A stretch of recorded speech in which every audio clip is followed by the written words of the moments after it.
Why can't I keep highly capable leaders in Escambia County? The truth of the matter is because of a lack of opportunity.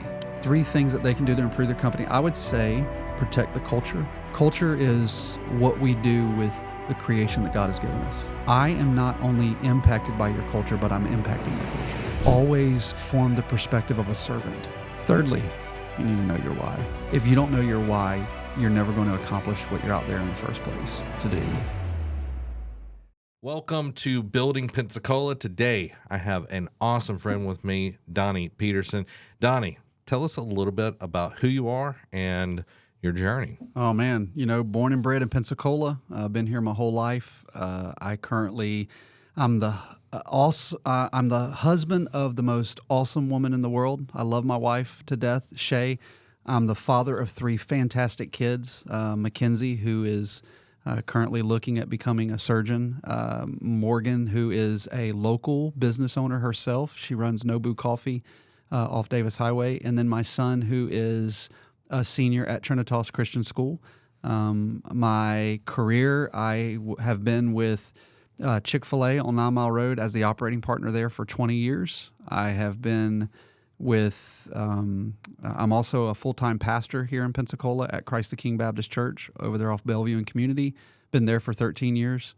I'm the director of an NGO in Uganda, and I just started my brand new leadership development company last year. I'm the CEO of that, which is called Collaire, which is where we took all of our leadership development that we have developed over the last 20 years at Chick-fil-A on 9 Mile, and we wanted to begin to cultivate the opportunity to influence other people. So that's what we're doing. Tell me a little bit about your business. Sure. And what is your focus and who do you serve? Our business name is Collaire. Collaire is Latin for cultivate.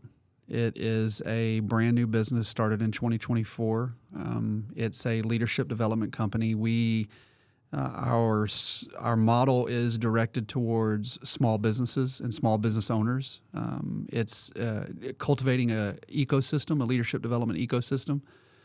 What we have discovered is that many of your small businesses don't have the capacity to facilitate the larger leadership development processes. And where I come from, the industry that we came from was very limited in our access to those opportunities due to revenue and due to other contributing factors. So we had developed this leadership development for 20 years, and now we decided that, hey, we wanted to launch. So we're kind of exploring to see what that looks like at the moment. Yeah.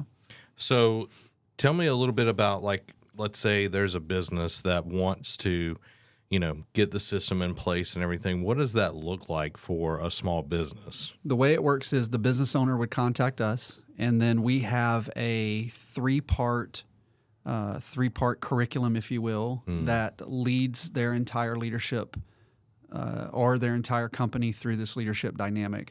And in the company that I worked with, that we kind of grew it in the last 20 years, it was never meant to be at a certain level. It was meant to cultivate a culture of leadership where the entire community learns. So the business would call us, and we would take the framework that we have for developing leaders, which is through the 3 pillars, the 3 levels of leadership that we have. And the last one is more of a perpetual type of leadership development through continuous learning and opportunity. So they would call us, and then what we try to do for businesses that want to integrate their information into the leadership system is we try to take their mission statements, their vision statements, and really try to bring it all together so that their businesses are able to make it personalized. So that if, let's say, for instance, you owned a business and you wanted all of your people to know your mission statement. Well, what we would do is integrate it inside of the leadership development system so that now it's basically personalized to your business and your company. I like that it's an aspect of culture and not just based on, this is just your leadership team. That's right. Because I feel like when a company is structured that way, it feels like a us versus them. That's right. Type of system. And when you really want people to buy in and give their all, it has to be a we. Has to be the culture. When we started this 20 years ago. We sat down and we made the decision that we only hire leaders. And so we had to define that. We had to ask ourselves, okay, what do we mean by that? So if we're only hiring leaders, that means nobody is left out of our leadership process. And so what we wanted to do was not only to make leaders, but to cultivate a culture that created leaders. And that's a different animal. I can take, any individual, lead them through a process and help them become a better leader. Yeah. But to place them in a culture that cultivates that everyone in the building, everyone in the business is wanting to grow in leadership capacity, that takes an entirely different perspective, and I think an entirely different approach to what I think is not out there at the moment. So that's what we want to do. And you were positioned in a very interesting place where you're not only dealing with 20-year-olds, you're dealing with teenagers all the way to the end of the spectrum with 60-year-old, maybe even older. Like, how did that work where you're hiring only leaders? How did you go about making that work with that big of a range? Yeah, I would say that was the impetus for our entire process. Because you see, most leadership systems that we have encountered, they come in and what they do is they take a leader at a manager level. They take a leader at that basically has already demonstrated some sort of leading capacity, and they just kind of booster shot it, right? They kind of influence it through other programs. Our structure was, hey, we have a 16-year-old, and we got to teach this 16-year-old how to run a $12 million restaurant with joy, and to cultivate a culture that engages our guests in ways in which the experience is not only genuine, but also something that is memorable, creating those memorable moments. However, what we discovered is that we also need those people who are more seasoned in life, right? And so what we could get is we could get a 40-year-old, a 30-year-old who has been in business and wants to learn these leadership principles, and now they come in and they come into our culture. And then you have the other end of the spectrum where you have 60, 65, 70-year-old people coming and wanting to be a part of this leadership structure and bringing all their story, all their history, all their wisdom, and bringing it with all this capacity or opportunity in the 16-year-old. And our question was never what type of leadership structure are we going to provide for a specific age demographic, but it was about no matter where you are on the spectrum of age, can we come in and influence that in a way in which it could bring us all together regardless of our past or our background. And that was always very difficult, in most leadership dynamics, because you have the 60-year-old who, let's say, especially here in our area, let's say they're military and they were raised in a different culture, they were raised in a different generational aspects. And then you have this 16-year-old who's being raised in a totally different way. And how can we bring a common language to a common culture in order to cultivate that leadership perspective? And I think for me, that's what has always been very, very intriguing. And that's what we wanted to do is how can we – so how did we do it? We broke it down into its most human form. And, speaking of age, another aspect that I think is important is that we didn't want to make it Western or American. Okay. We weren't trying to develop a leadership system that was specifically tailored to a specific culture itself.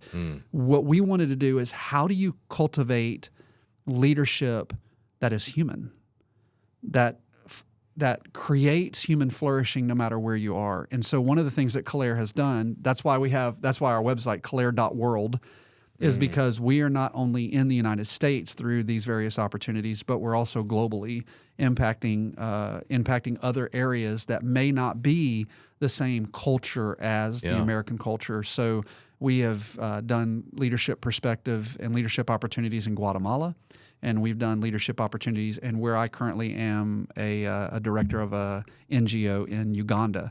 So we're able to see, is this truly human? Yeah. Or is this is this Western? Is the leadership idea, is the leadership dynamic?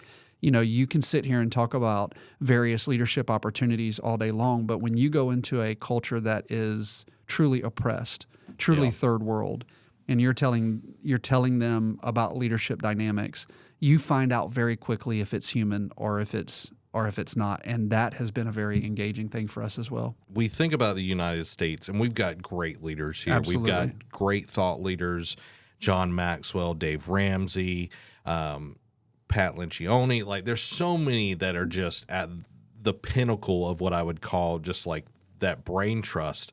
But when we also have the grind culture, that people, you got to wake up and you got to be grinding. You got to get up at 3 a.m. and you go to sleep at 3 a.m. And it's like when you go to these third world countries, they're actually trying to just survive. That's right. It's not, oh, well, I've got all of my things taken care of.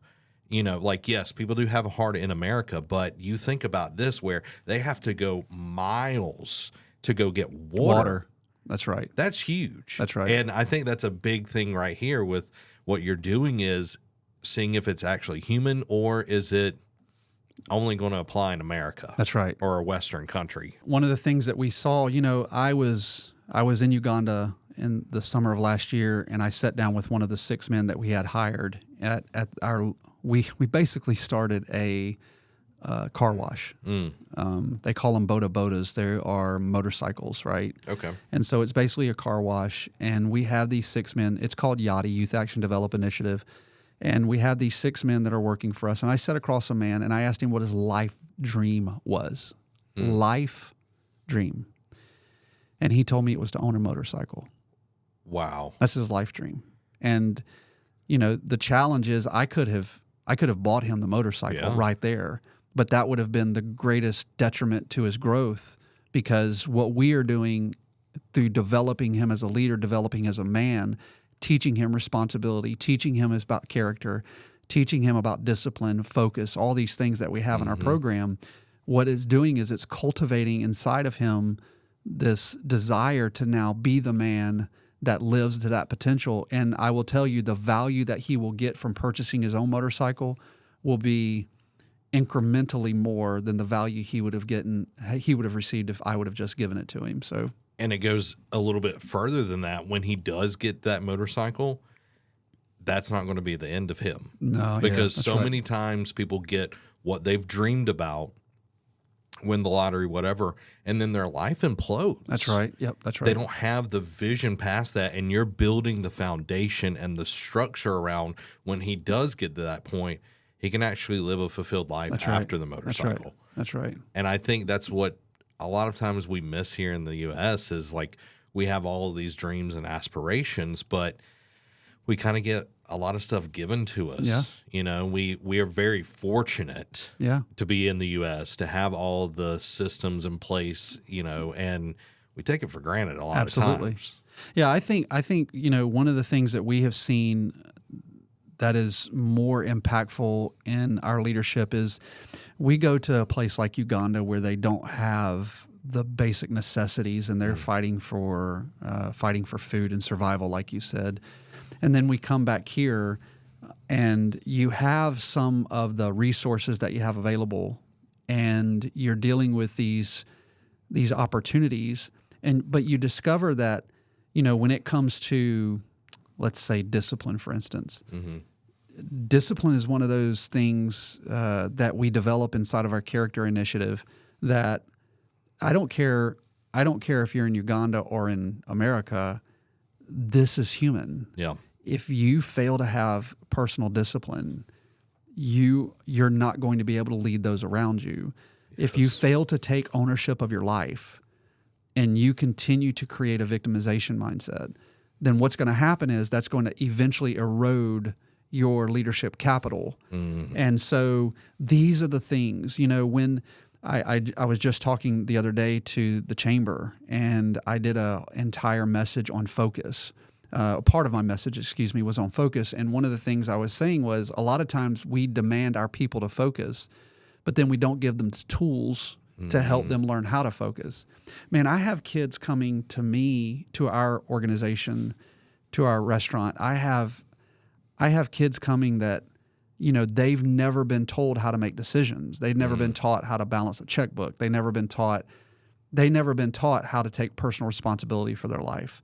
So one of the things that we have to do is we have to not only expect of them to invest in our culture, but we also have to begin to cultivate that in them from the ground floor, because and this is what's so beautiful about going to Uganda. It's not like I have this, this certain level of expectation. I go there without no expectation, building them from the ground floor up, and it has been a beautiful thing to watch and to see the influence that you've had on the lives of people, and to continue to get, messages after messages of people who are sitting here going, man, that made an impact in my life. That changed my life. So that's always very, very rewarding.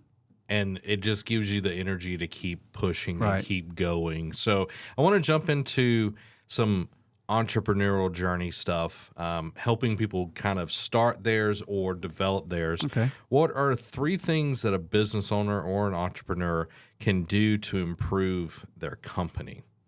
I would say the first is to protect the culture. Maybe even develop the culture as a part of that. Let's just say pay attention to the culture. Culture is what we do with the creation that God has given us. And look, here's the truth. The truth is that I am not only impacted by your culture, but I'm impacting your culture. So if I hire you and I bring you onto my team, then the first thing that I have to understand is I have to ask myself the question, is my culture strong enough? Are the things and the resources that we have around us strong enough to allow you to come and impact it? If it's not, then what's going to happen is you're going to change my culture. On the flip side of that, are you going to raise the culture? Are you going to be able to find a way in which you invest in that culture? Because culture is never static. Culture is fluid. So every time I bring somebody in, that immediately changes. It immediately changes what we do. Are we strong enough to bring in this personality, to bring in this person? So I would say first, you have to be able to cultivate and understand the culture that you want to cultivate. If you don't have that, you're going to be without anything. You're not going to be able to facilitate anything in your life, because everybody's going, it's going to be everybody's doing what is right in their own eyes. And that ultimately leads to chaos, anarchy, and destruction. So that's one. They can come in and impact, don't really think about it that way. That's a little nugget up in here now. I like it. Yeah. Secondly, always form the perspective of a servant. If you never understand the avatar, the guest, the person that you're trying to impact, the opportunities that you have to influence, the stomachs that you have to feed, the lives that you are able to love and reach, then it's always going to be, you're never going to facilitate what ultimately we are put here to do, right? And I think that if without that aspect of a servant mentality, then you go into it and you can ironically, you get angry with your guests because they're not doing what you want them to do. Yes. When the truth of the matter is you forget. How often do we forget as entrepreneurs that we are not there for us, we're there for them, that we have a gift that we have been given, and now we can utilize that gift to serve the people around us. And, I think that for me to understand that my true aspect of servant identity is found in the way in which I can care and love for other people and lead to human flourishing. I think that is a major aspect. I have met many, many men who have gone on to be financially successful, but yet they have lost their identity. And if you're not careful from the very beginning, what you think is what will rescue you it actually becomes the very thing that chains you. Yeah, and chains. That's what I meant, chains. Okay. Yeah. I thought you said change, but both of it works because I know several people that it's like, man, I living paycheck to paycheck, and then they make it, and then it goes back to that scripture. It's like, well, when a man, exchanged for a soul. Yeah, that's right. And it's just very interesting when you see that and the spark is out of them. Yeah. And back to your point where it's like you get frustrated with the people that are in your restaurant or coming to your business, it's because you've put yourself as the hero of the story instead of them as the hero. Right. You're there to serve them elevate them, fulfill whatever need they're coming to you for. That's right. And it's like when you think about it, it's like it makes perfect sense. But at the same time, it's like you've got to take your ego and put it to the side. Yeah. Because that ego is not going to feed anyone. That's right. It's not going to make anyone healthier or whatever your business is. Your ego is not going to make anything happen. That's right. Except for pain. Yep. Yeah. And I think when I go into a business and I am I believe that their product, service, whatever, I'm going in there for the purpose of, I think that this product or service is going to ultimately serve my flourishing. It's going to ultimately help me do what I need to do to fulfill my calling, my vocation. And normally when I go into organizations that don't fulfill that, those are the organizations that I don't want to continue going to. Those are the organizations that I ultimately don't want to be a part of, right? So I think that's big. Thirdly, you got me, man. I'm going to steal a little bit of a phrase that I once learned from Simon Sinek. And you need to know your why. Yeah. You need to know your why. I think it all comes back down to serving, and it comes back down to culture. But if you don't know your why, then everything else is going to fail, right? Everything else, well, not fail, but if you don't know your why, you're never going to accomplish what you're out there in the first place to do. And when you know purpose and when you know meaning, things change and your business changes because you're no longer looking for your business to bring fulfillment. Your business becomes the opportunity for you to bring a gift to the world. And when I just see that so much, that so many entrepreneurs forget their why or don't have a why. Yeah. And that's where it can get very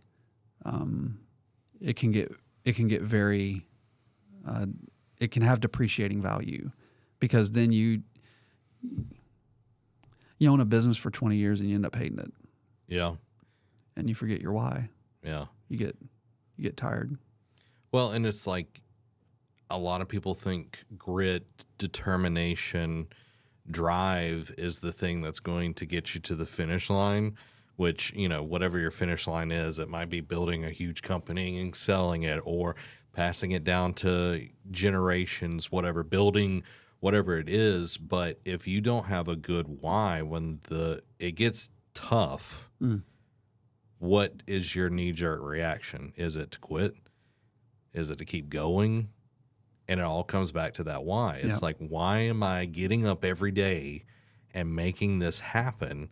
And if you don't have a strong why, you might as well just go somewhere else and work for somebody. Sure. It's going to be way less pain. Yeah, very much so.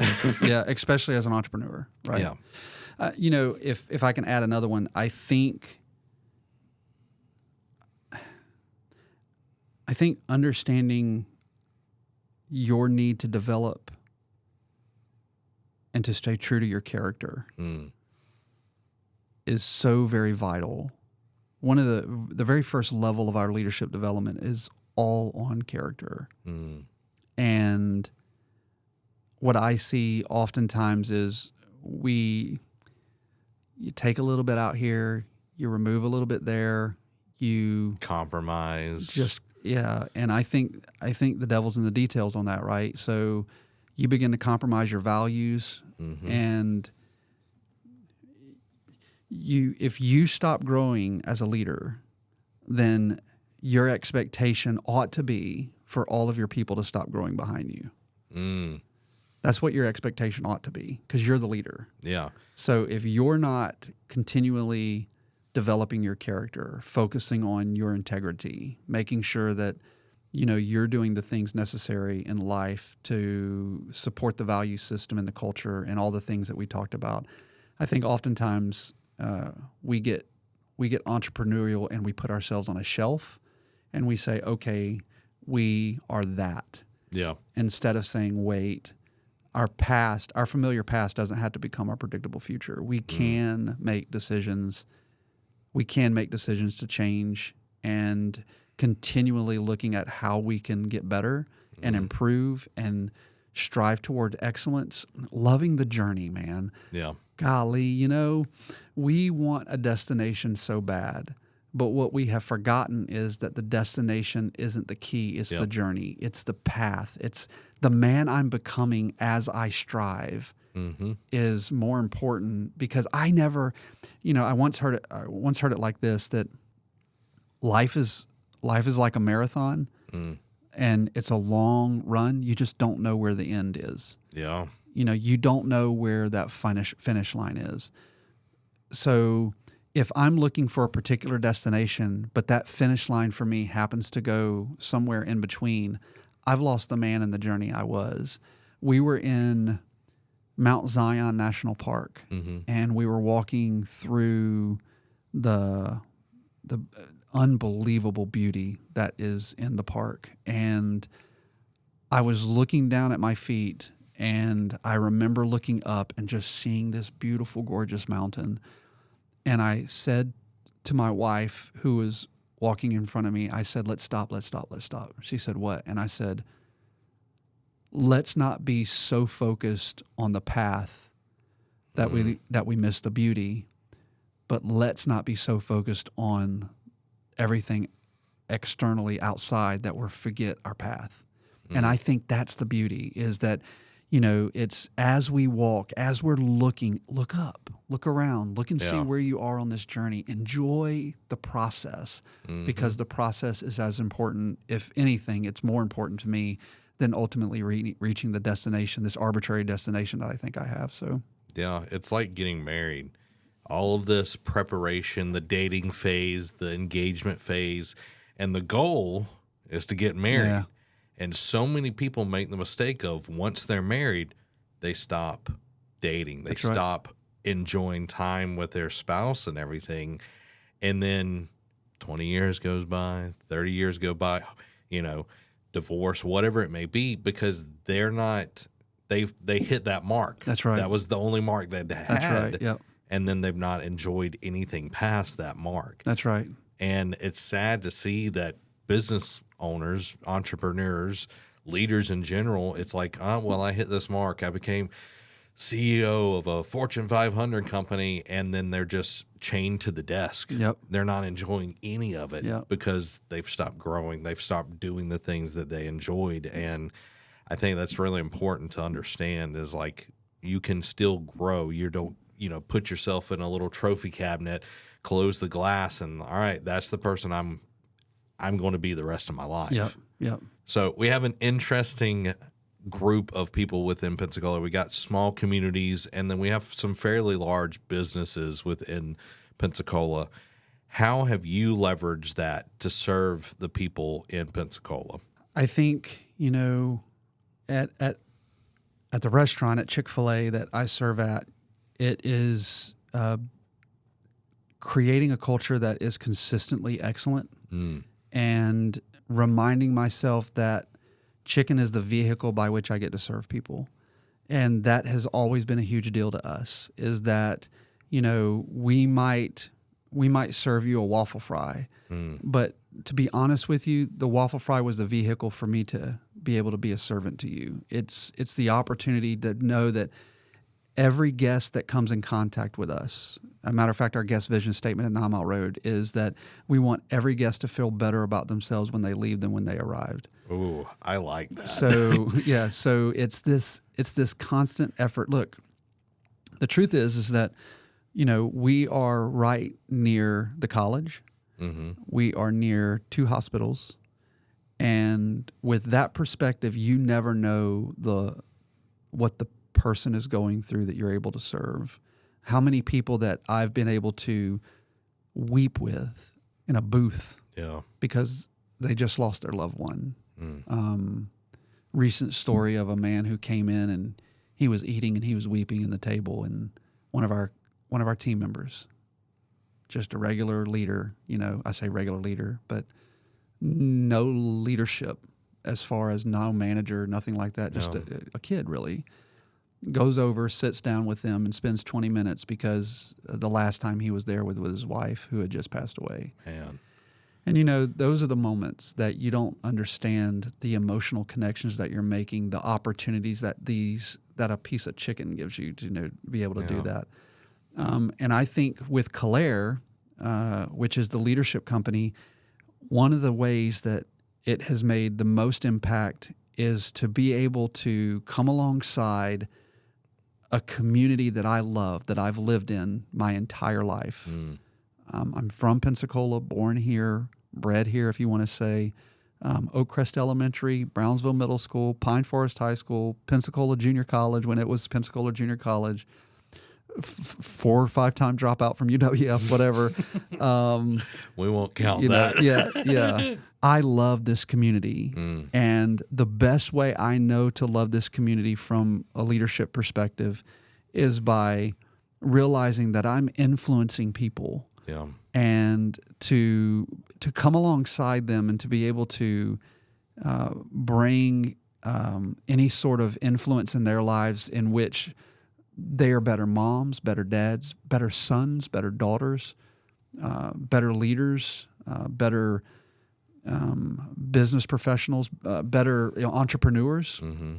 I can't tell you how many people that have come out of our restaurant through our leadership development program and have gone on to be, here's the thing. Most leadership companies that and I'm not poking fun, but most leadership companies that I have witnessed and been a part of, it's all about, hey, how can I make you a millionaire, right? How can I make you all this money, right? Yeah. And I'm not opposed to people making money. I would love for them to be financially free and successful in order to invest and to give. But our greatest joy in our leadership company is by how do we create an ecosystem that impacts our culture? It's by influencing moms who are going to love their kids, dads who are going to be faithful. Yeah. And I think sons and daughters who go back home and say, Mom and Dad, I'm learning about this leadership perspective of servanthood, and I want to come home and serve. I think there's wisdom in understanding that the first foundation of our culture is the home. And the greatest way that I see my impact, our impact at Collaire, at Chick-fil-A, is that we impact lives that go back to their homes, that impact the culture. And I think that's been one of the most, for me, it's been one of the most, it doesn't have the bells and whistles, it doesn't have the, I often tell people, I think I told you this, I don't know why I'm just a restaurant guy, running a little leadership development company, in little bitty Pensacola, Florida, right? But I come to that and I go, but this is what my calling is. And man, if I can, I don't think I don't know. I'll probably never be on some list somewhere of the greatest people ever to come out of Pensacola, right? But never say never. Never say never, right? But I do know this, and I know this beyond a shadow of a doubt. I do know there are men and women in this world that are better because of the influence that we have provided. And I think if I can make this world a little bit better by influencing one heart, one mind, one soul, then I think that's the way that's how we do it. We do it one meal at a time, one chicken sandwich at a time, one nugget at a time. And I do it through one influential opportunity at a time, one relationship at a time, one leader at a time. And it's not this grand, it's not this grand, we have this 15-year plan on how to change Pensacola. My calling is just to sit across the table from you at a Panera Bread and to say, hey man, how can I help you? How can I love you? How can I serve you? What can I do to come alongside you? And I think that's how we do it. It's in the simple things. One of the things I learned about 20 years ago about dealing with young people is, I was at a local high school and I was asked the question, Pastor Donnie, I was operating as a pastor at that moment. Mm-hmm. And they said, you made a statement about finding meaning in life. Have you found meaning? Mm. And if you have, how did you find it? And I said, the way I was instructed, the way I've learned is that there are 4 things necessary to find meaning. Mm. The first, and let's use these 4 elements as stages of life. Okay. So the first thing that you need to find meaning is wonder, awe. The idea of your children finding awe in the small things. My kids were young, and I could walk, and again, they are separated by 2 years old. I could walk into the room and see my oldest daughter, and I said, Mackenzie, I want to tell you a story about a dinosaur. And she goes, okay. I said, he came into the door and he opened the door. She says, okay. And I said, then he came into the room and he was about to eat the green. Her eyes get real big. And then I walked to my daughter, who's a little bit younger, and I said, hey, I want to tell you a story. And she goes, okay, it's about a dinosaur. Oh. He walked into the room, and then he entered the room, and her eyes get real big. Mm. Then I go to my son, Chase, and I said, Chase, I want to tell you about a dinosaur, and his eyes get real big. You know what happened? The older you get, the more of the story you need. To give you more wonder. Mm-hmm. Our kids have lost the capacity to have awe, amazement, wonder. They have amusement. In spades. But they don't have amazement. By the way, awe is negative. Muse means to think. Muse means not to think. Amusement means you no longer have to think. That's why they're called amusement parks. Ooh. You don't have to go in and think anymore. Wow. So the first thing you need is wonder. This is why your children, when they're real young, are always saying what? Do it again, Daddy. Do it again. Because they never grow tired. They don't grow tired. You see, because we're dying, we grow tired. Mm-hmm. Because we're dying. That's why a kid can sit there and open a cabinet over and over and over again, and you're like, what are you doing? And he's just amazed at the whole thing. Yeah. You don't see very many older people amazed over the cabinet anymore. No.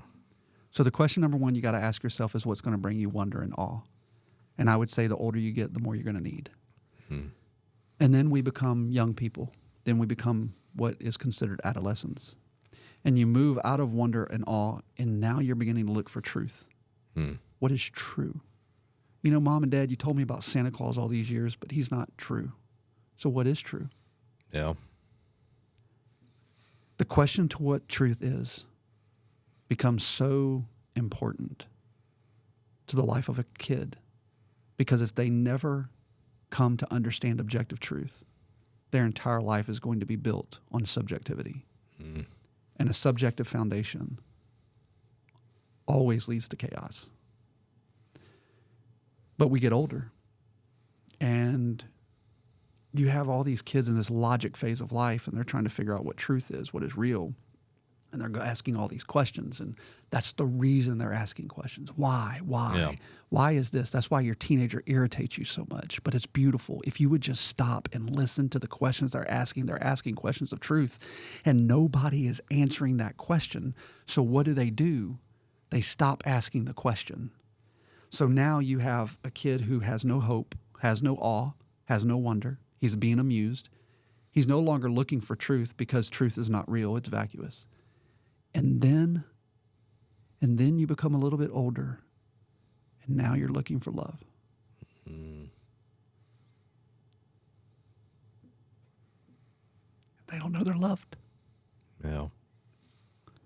And so they look for love. And they don't know how to find it.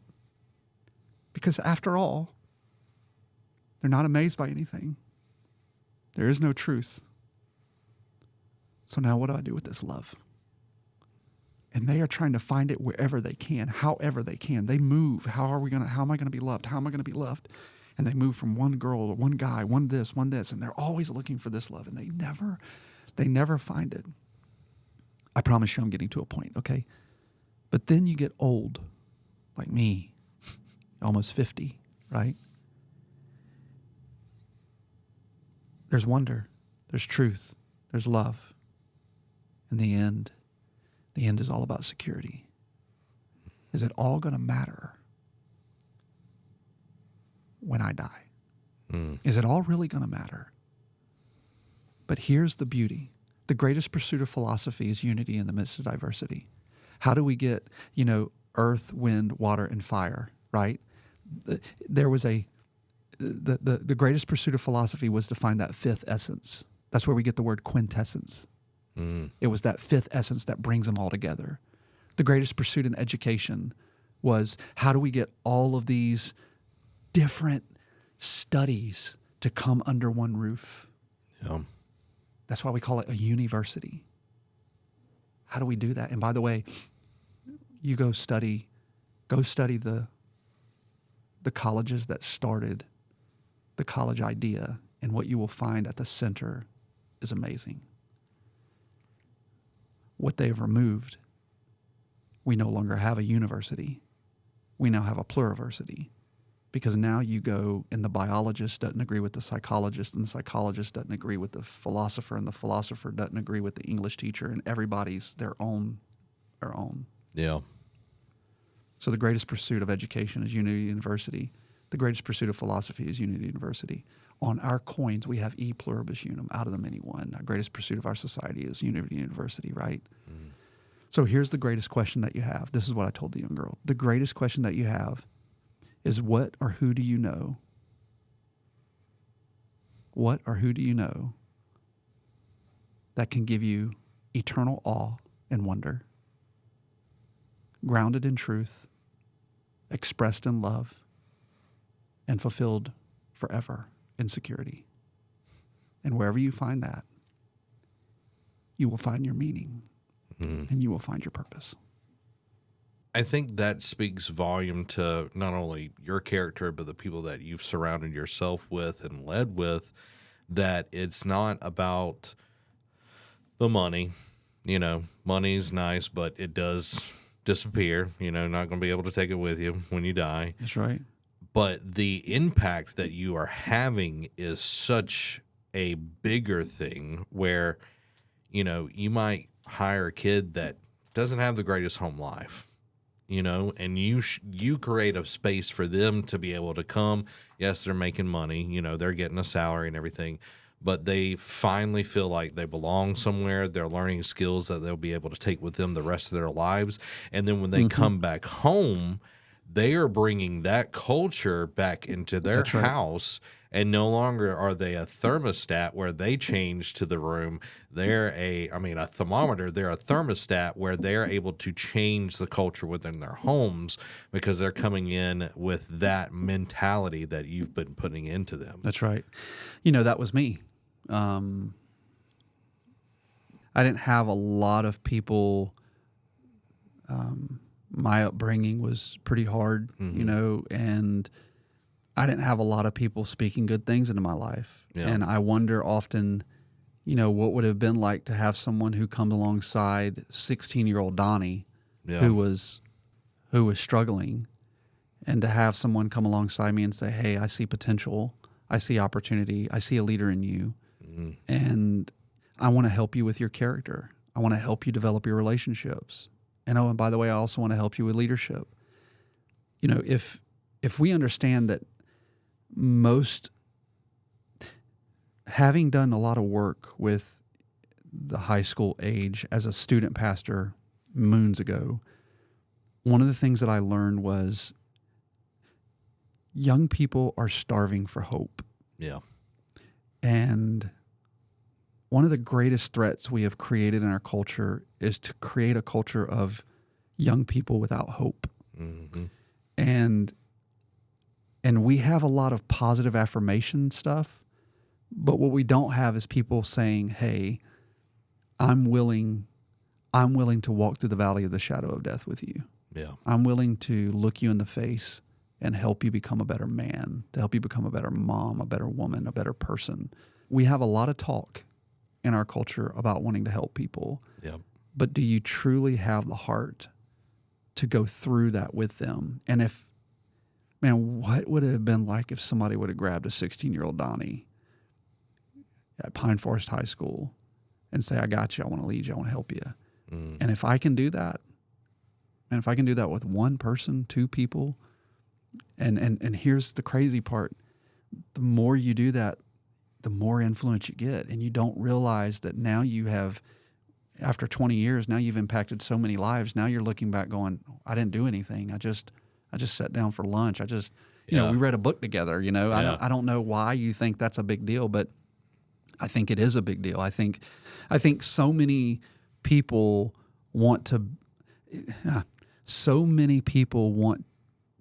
are comparing themselves to other people. Yes. Instead of understanding that it is God who wills and works for his good pleasure, right? That we are able to now go and do the things that he has given us. And the joy that comes out of me being me and living that out in the everyday stuff of life, I think is invaluable.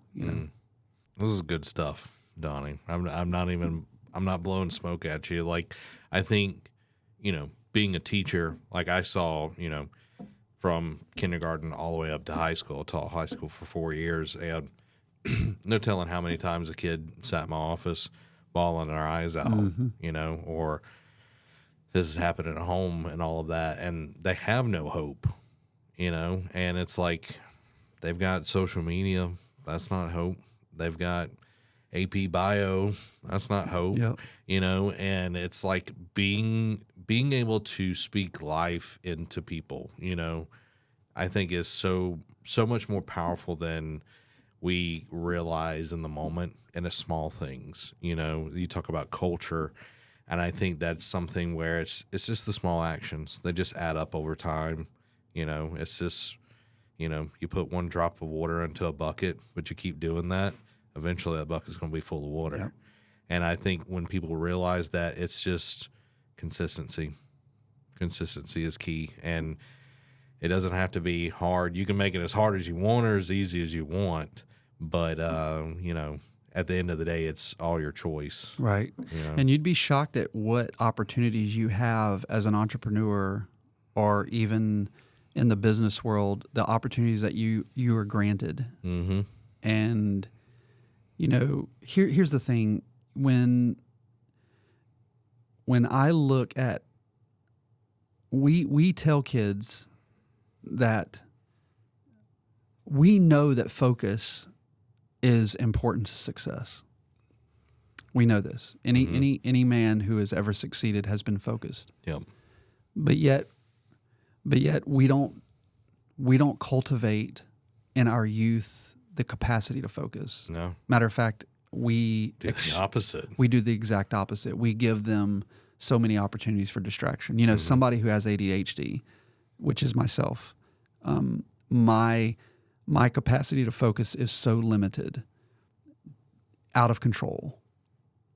And But I understood that in order for me to succeed, in order for me to get to the places, in order for me to be the man that I knew I needed to be, I had to cultivate a certain level of focus in my life that I could see my ADHD as a gift and not as a burden. And to be able to utilize that in a way in which, but nobody walked me through that. Nobody were to sit down with, there was not a person saying, hey, come alongside and let me show you how to do that.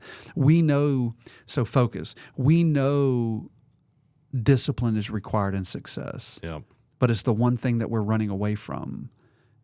I would tell you this. I would tell you that many of the young people that I have met, when they are going through their toughest times in life, when home is broken, they are starving for discipline.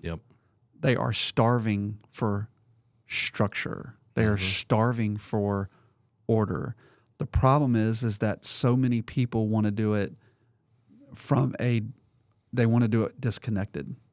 And you gotta be able to walk through it with them, you know. And I think that if we're going to cultivate a culture of leaders, an ecosystem, right? A permaculture is the way I look at it. A permaculture of leadership in Escambia County in Pensacola, then we have to stop looking at it from the perspective of where we are, and we have to start looking at the perspective of where we want to be. And are we planting the seeds that are going to cultivate the plant that's going to grow? And if we're not, you can fight it all you want, but if we're not, then we have to go back and say, wait, what seeds do we want to plant? So if we want our young people to become leaders, then we have to be willing to sacrifice what it takes to help them become leaders. You have to raise them to be you that. You have to raise them to be leaders. So that brings me to a two-part question here. Uh-oh. So where have you seen Pensacola come from in the business side of things the last, 10, 15 years? And where do you want to see Pensacola go in the next 10, 15 years? Oh, man. You're talking about planting seeds, so I'm just curious what you've seen that has been reaped so far and what has been, what you're wanting in the future. Yeah. So I think over the last 10 or 15 years, I've seen Pensacola really grow into, we are much more influenced by large corporate structures. Pensacola's always been kind of a good old boys club, right? Yeah. It's always been this kind of, hey, if you're not in, you're not going to get in. Yeah. So I've seen a lot of that opportunity, a lot of our corporate Navy Feds coming in, some of those bigger organizations, which I'm a fan of. I think those are beautiful and good. Yeah. But the challenge for us becomes, okay, are we going to be able to cultivate, speaking of entrepreneurs, are you going to be able to cultivate a culture that actually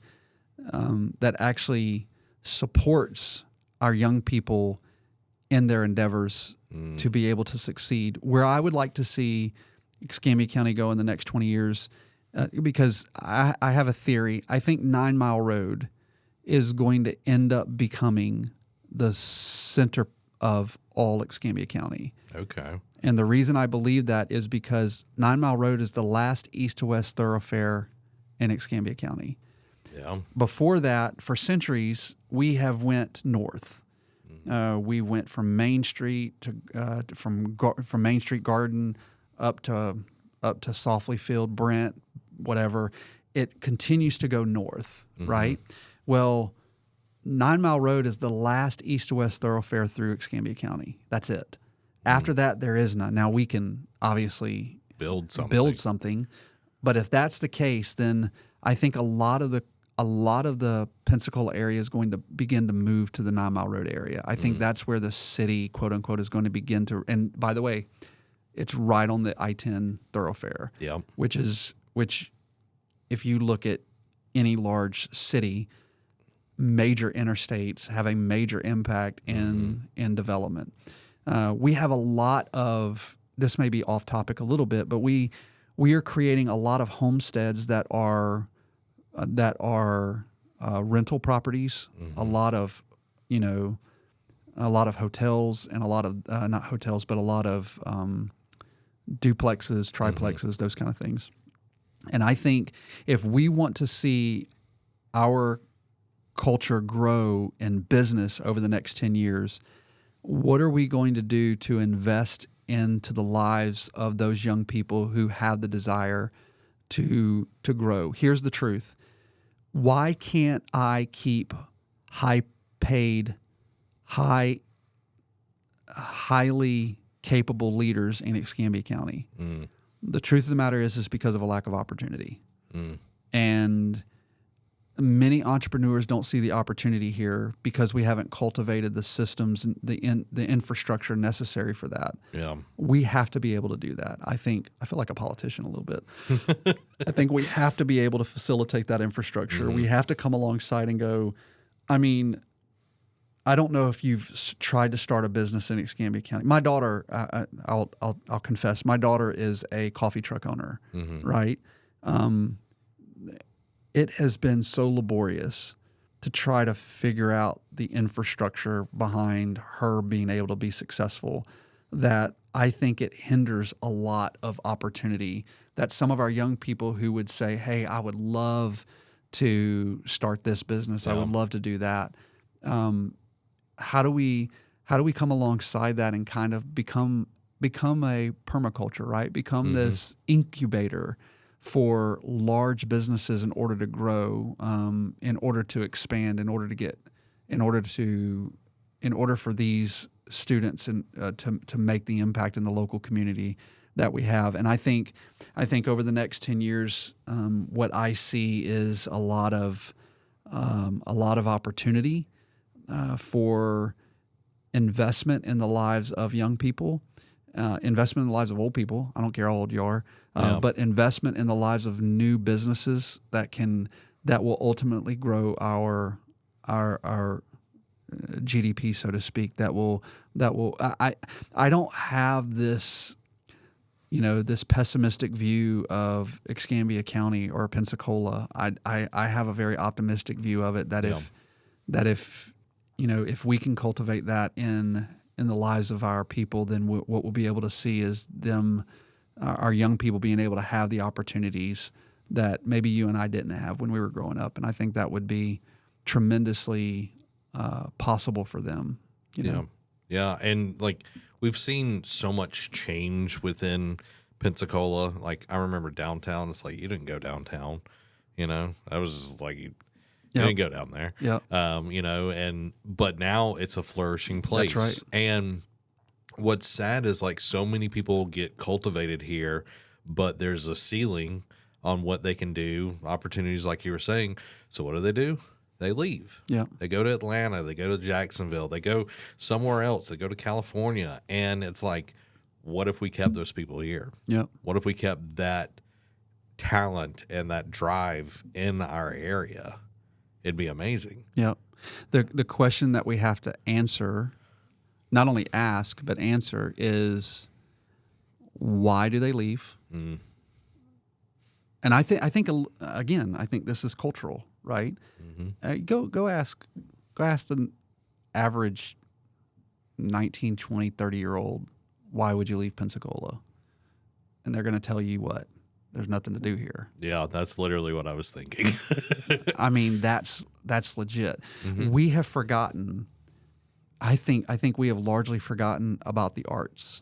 Yes. Personally, and when you don't have the capacity, I mean, I think what some of these guys have done downtown has been unbelievable. From my history being here, being raised in the Mayfair, Montclair, Brownsville area, and being able to see what they've done there has been extraordinary. I love it.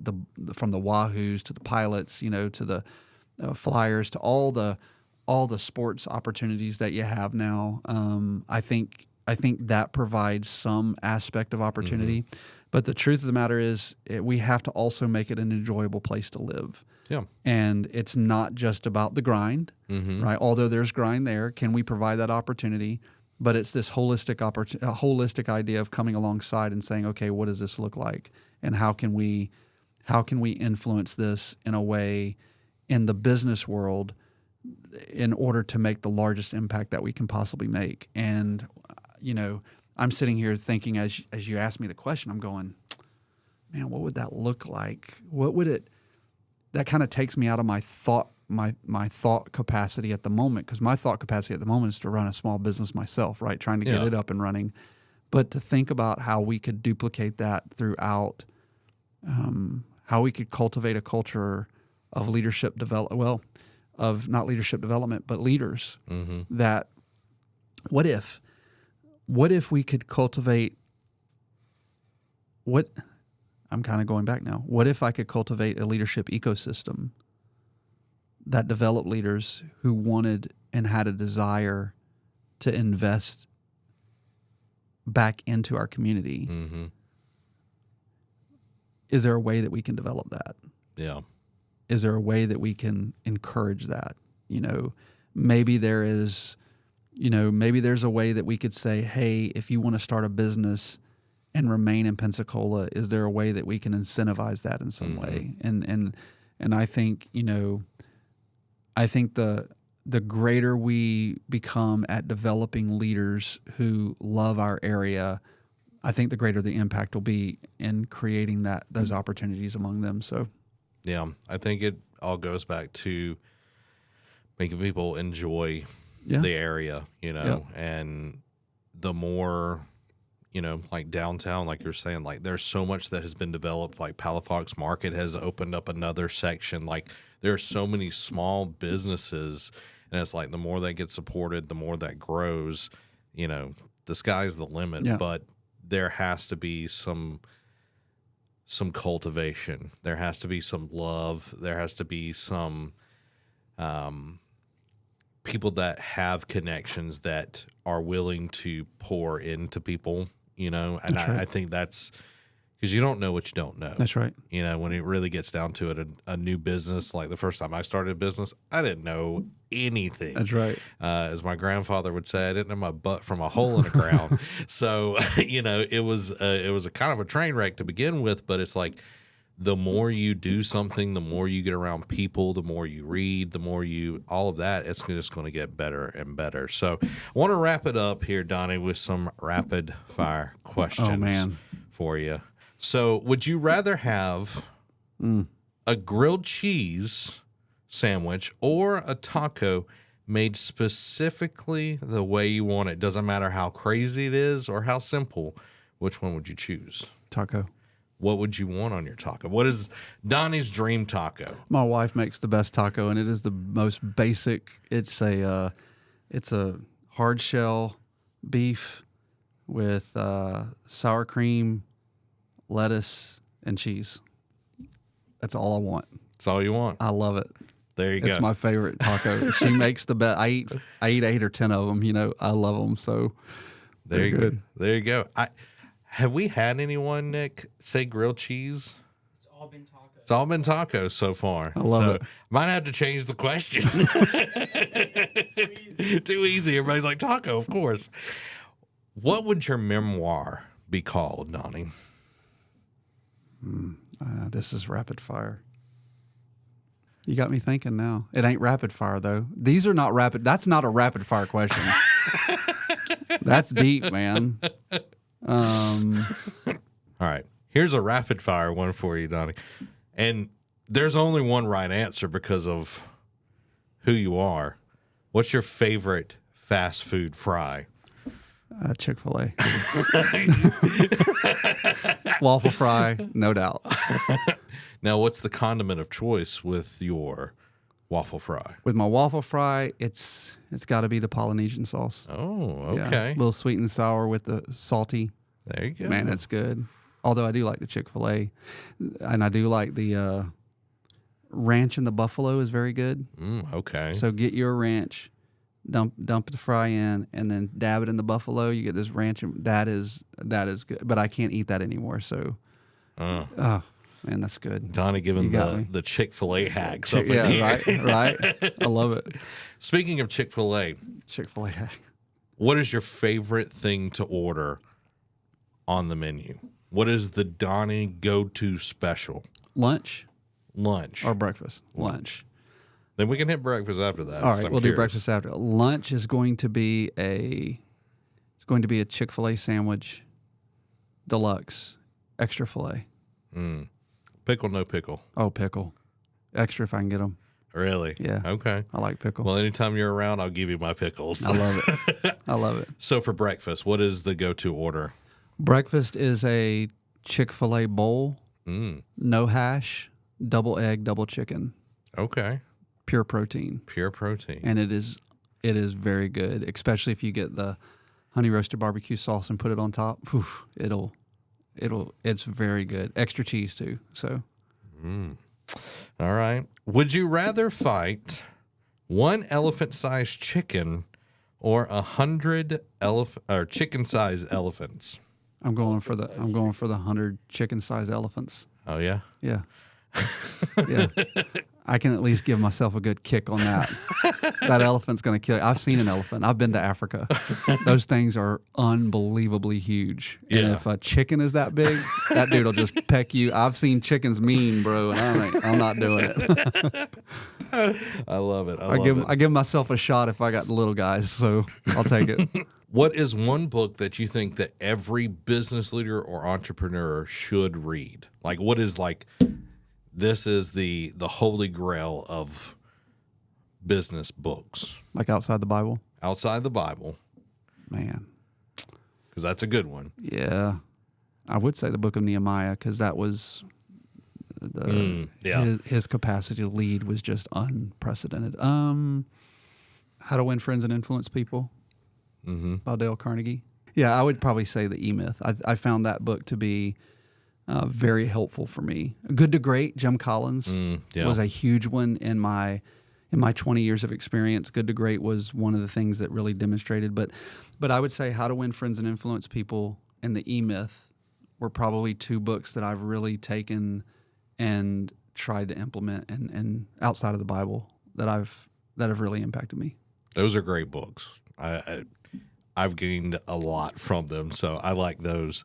So what's next for you and your entrepreneurial journey? Like where's Donnie going in the next 5 years? Yeah, I think it's cultivating Collaire, bringing that to fruition. We are trying to get it to where we can scale it because right now we are on a platform that's difficult to scale. So we want to grow our influence inside of the leadership paradigm through taking Collaire to small, medium-sized businesses so that we can at least give a structure for leadership development that they have, and to bring greater influence in my own personal brand through speaking engagements and through the possibility of looking at ways to implement those engagements into overall curriculum development and some things like that. So, awesome. Donnie, thank you so much for being on Building Pensacola. I'm glad that you came on. You sat down at Panera and you were like, let's do it. So thank you so much for sharing your vast wealth of knowledge and wisdom that you've gained over the last 20, 30 years. I appreciate you coming on. My pleasure. So how can everybody find you? Where can they Google you, find you on social media? So I'm on Facebook, LinkedIn, Donnie Peterson, Facebook, LinkedIn, X, Insta. I'm on all four of those. I'm about to launch my new YouTube page, which, by the way, just so you know, it's going to be the page that I use to influence the people that I'm already working with. So it'll kind of be a sneak peek behind the curtains, right? Okay. And I think it'll be pretty awesome. I'm excited about it. And then our website for Collaire, www.collaire.world, is our website, and you can go in there and contact me there. Guys, thank y'all so much for watching and for Donnie coming on. Make sure to go show him some love on his profiles and go check out his awesome company. And make sure to give us a 5-star review on whatever podcast service that you're listening to us on, because Mama said if you don't say anything nice, don't say anything at all. We'll see you next time.